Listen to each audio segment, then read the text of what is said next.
Bismillahirrahmanirrahim. Assalamualaikum warahmatullahi wabarakatuh. Alhamdulillah wassalatu wassalamu ala Rasulillah wa ala alihi wa ashabihi ajmain. Amma ba'du. Alhamdulillah, kita hari ini akan kembali melanjutkan pelajaran kita pada pelajaran akidah akhlak. Hari ini kita memasuki pelajaran ke-7 dengan judul kewajiban terhadap Al-Qur'an. Kita baca sama-sama apa yang dijelaskan di dalam buku. Al-Quran adalah kitab suci yang diturunkan oleh Allah Ta'ala melalui malaikat Jibril alaihi salam kepada Nabi Muhammad sallallahu alaihi wasallam untuk disampaikan kepada seluruh umat beliau. Al-Quran diturunkan menjadi pedoman bagi manusia menuju kebahagiaan hidup di dunia dan di akhirat. Meyakini akan kebenaran Al-Quran termasuk rukun iman yang ketiga, yaitu beriman kepada kitab-kitab Allah. Al-Quran juga menjadi pegangan hidup yang utama bagi setiap orang Islam. Setelahnya, pegangan orang Islam yaitu sunnah Rasul Sallallahu Alaihi Wasallam. Oleh karena itu, ada beberapa kewajiban yang harus kita tunaikan berkaitan dengan Al-Quran. Jadi, ada kewajiban-kewajiban ketika kita mengatakan bahwa kita beriman kepada Al-Quran, maka Allah menuntut kita dengan kewajiban-kewajiban sebagai berikut. Yang pertama, yaitu beriman kepada seluruh ayat Al-Quran.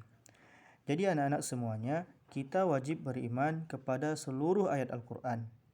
Baik yang muhkamat, yang jelas maksudnya, maupun yang mutasyabihat, yang belum jelas maksudnya. Kewajiban tentang hal ini itu disebutkan di dalam Al-Quran, yaitu surah yang ketiga, surah Ali Imran, ayat yang ke-7. Kita lihat surah Ali Imran ayat yang ke-7. A'udzu billahi minasyaitonir rajim. Huwallazi anzala 'alaikal kitaba minhu ayatun muhkamatun hunna ummul kitab wa ukhra mutasyabihat.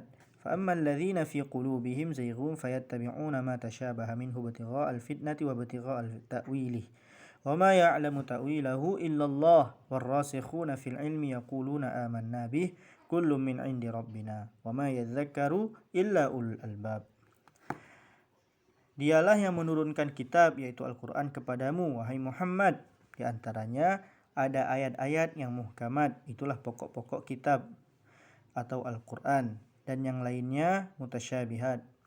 Adapun orang-orang yang dalam hatinya condong pada kesesatan, mereka mengikuti yang mutasyabihat untuk mencari-cari fitnah dan mencari-cari takwilnya. Padahal tidak ada yang mengetahui takwilnya kecuali Allah. Dan orang-orang yang berilmu mendalam berkata, kami beriman kepada Al-Quran, semuanya dari sisi Tuhan kami. Tidak ada yang dapat mengambil pelajaran kecuali orang yang berakal. Baiklah anak-anak Ustaz semuanya, jadi kewajiban pertama kita terhadap Al-Quran yaitu beriman kepada seluruh ayat Al-Quran, baik yang muhkamat maupun yang mutasyabihat. Salah. Yang kedua, yaitu kita hendaknya memiliki kitab Al-Quran. Setiap muslim harus memiliki mushaf Al-Quran sebab bagaimana kita dapat menjadikan Al-Quran sebagai pegangan sementara kita tidak memilikinya. Sebagaimana seorang muslim itu mempunyai pakaian yang mewah sementara ia tidak mempunyai Al-Quran, ya. Jadi kita di antara kewajiban kita kepada Al-Quran, kita memiliki mushaf. Insyaallah ini semuanya ada ya sama kita. Yang ketiga, setelah kita memiliki mushaf Al-Quran, hendaknya kita memuliakan Al-Quran. Misalnya kita memegang Al-Quran dalam keadaan yang suci, ya, suci dari najis maupun dari hadas. Dan kita membawanya dengan sopan, tidak meletakkannya di tempat-tempat yang tidak sepantasnya, ya. Tidak boleh kita menjadikan Al-Quran sebagai sandaran untuk kita menulis, atau kita letakkan Al-Quran di tempat yang rendah. Ini tidak boleh ya, ini tidak ada adab kepada Al-Quran.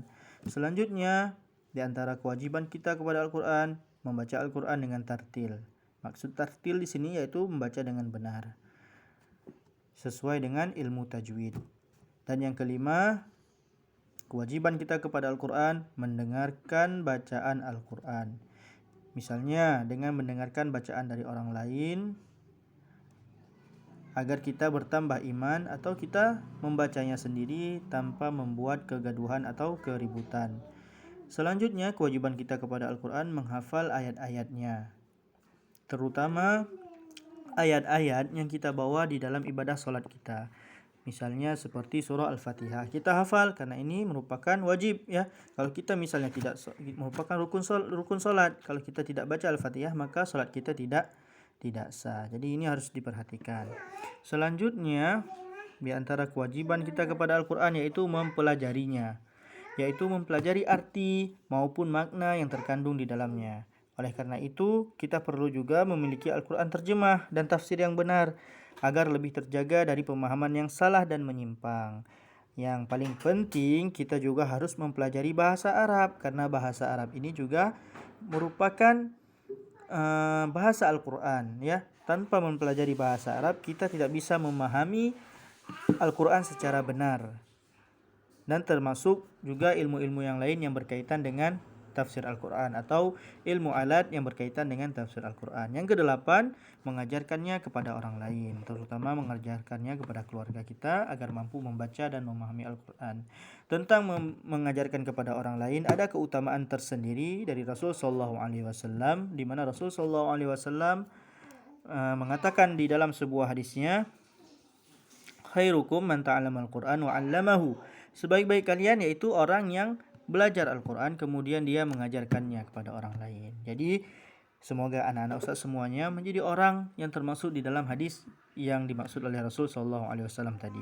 Yang kesembilan, yang paling penting dan inti dari segalanya yaitu kita mengamalkan Al-Quran, dan inilah yang paling berat dan ini pula yang paling utama. Karena tujuan diturunkannya Al-Quran adalah untuk diamalkan, bukan sekedar dimiliki, bukan sekedar dibaca, sekedar dihafal, melainkan hendaknya kita menjadikan diri kita sebagai Al-Quran berjalan, yaitu seluruh tingkah laku kehidupan kita sesuai dengan Al-Quran. Sebagaimana Rasul SAW pernah suatu ketika ditanya, para sahabat bertanya kepada ibunda Aisyah, wahai Aisyah, bagaimana akhlak Rasulullah SAW? Maka ibunda Aisyah menjawab, akhlak beliau yaitu Al-Quran. Beliau bagaikan Al-Quran berjalan. Masya Allah, anak-anak Ustaz semuanya, sudah itulah bagian dari 9 kewajiban kita terhadap Al-Quran. Selanjutnya di sini ada latihan yang bisa kita kerjakan sama-sama. Kita baca nomor 1. 1. Al-Quran adalah kitab suci yang diturunkan oleh, tentunya jawabannya A ya, diturunkan oleh Allah. Yang kedua, orang yang tidak memiliki hafalan Al-Quran bagaikan rumah, ya rumah yang kokoh, rumah yang bobrok, atau rumah yang luas. Orang yang tidak memiliki hafalan Al-Quran bagaikan rumah yang bobrok, ya, yang rusak, yang tidak ada penghuninya, ya, tidak ada kehidupannya kosong, ya. Nomor 3, bahasa yang penting dipelajari untuk memahami kandungan Al-Quran ialah bahasa Indonesia, bahasa Inggris, atau bahasa Arab. Jelas jawabannya yaitu bahasa Arab, karena Allah menurunkan Al-Quran dalam bahasa Arab. Yang keempat, dalam membaca Al-Quran sebaiknya dengan cara A. tergesa-gesa, B. tartil, C. sekehendak kita. Jawabannya itu tartil, baca dengan benar sesuai dengan kaidah tajwid. Yang kelima, sumber ajaran hidup umat Islam yaitu Al-Quran, hadis, Al-Quran dan hadis. Jawabannya yang tepat adalah Al-Quran dan hadis.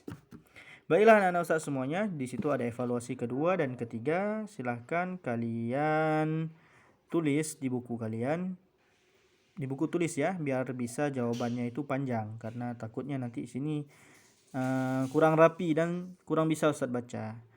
Baiklah anak-anak Ustaz semuanya, untuk materi hari ini pelajaran akidah akhlak cukup sampai di sini. Silahkan didengarkan dan dijawab latihan-latihan evaluasi yang Ustaz suruh. Jazakumullah khairan wa barakallahu fikum. Wassalamualaikum warahmatullahi wabarakatuh.